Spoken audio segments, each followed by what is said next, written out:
Guys, now let's talk about conditional statements.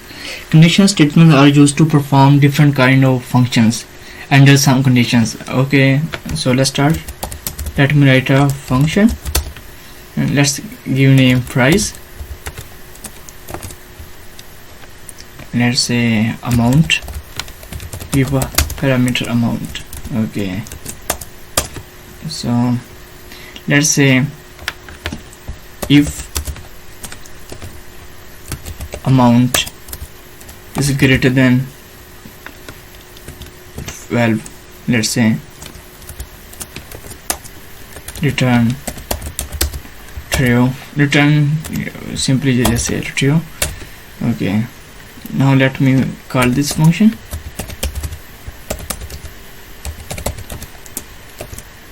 Okay, let's say price 23, save it and now refresh it. Here we got it true.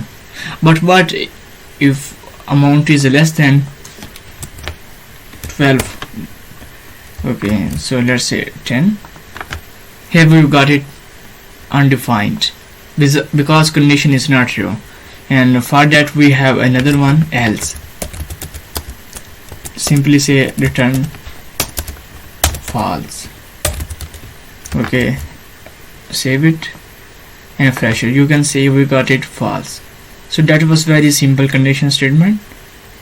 Guys, we also have another one, else if else we see. Now let's have else if. Okay, so let's say here we also need to, let's say amount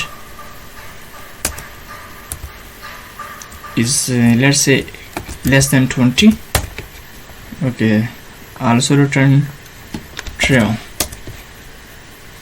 and else return false. Save it and now refresh it. Here you can see we still got it true.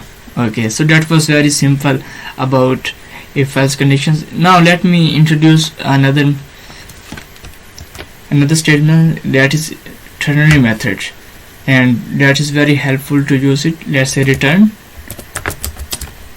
let's say amount is greater than, let's say 20, and question mark true and false. Save it and refresh it.